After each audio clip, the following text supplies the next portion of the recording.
En 2018, nous fêtons le centenaire de la Première Guerre mondiale. Dans le cadre de cette commémoration, nous nous sommes questionnés sur le devoir de mémoire. Pourquoi et comment se remémorer? Avez-vous une question?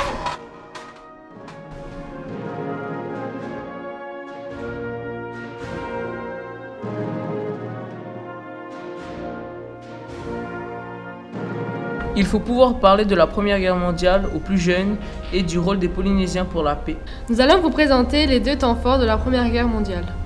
Elle a débuté en 1914 et s'achève en 1918. C'est une guerre qui a causé 18 millions de morts et des dégâts matériels importants. Le 22 septembre 1914, la Polynésie entre brutalement dans la guerre avec le bombardement de Papeete par 2 croiseurs allemands. Papeete est la première ville française bombardée durant la Première Guerre mondiale. 1915, guerre des tranchées. La bataille de Verdun est la bataille la plus meurtrière de la Première Guerre mondiale. Elle a duré plus de 300 jours, de février à décembre 1916.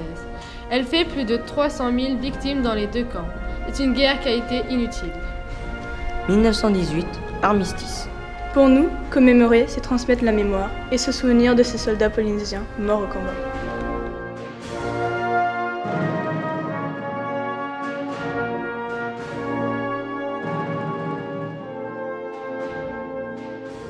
Bonjour, je suis Hernandez Tristan et je vais vous présenter pourquoi il ne faut pas reproduire les mêmes erreurs, et c'est mon coéquipier Evan Malo qui va faire le sujet.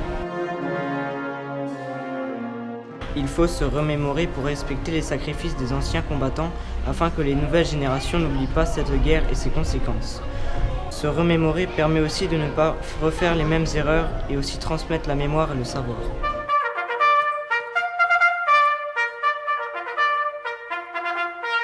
Afin de se rappeler un événement important de notre histoire, nous pourrions organiser une fête commémorative.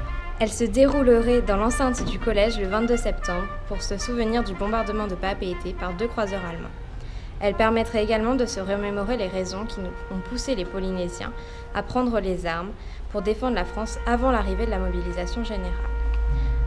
Enfin, cette commémoration permettrait de rendre hommage à celui qui a organisé la défense de Papeete et qui a donné son nom à la rue dans laquelle se situe notre collège, le commandant d'Estremo.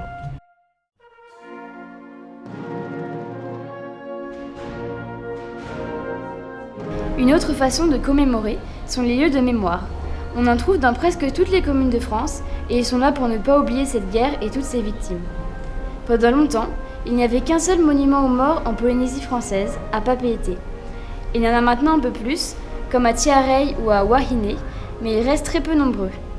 Des rues portent aussi les noms de personnages célèbres de la Grande Guerre, comme la rue du commandant d'Estremo où se trouve notre collège. À l'occasion du centenaire, on pourrait donner son nom à une de nos salles d'histoire géo.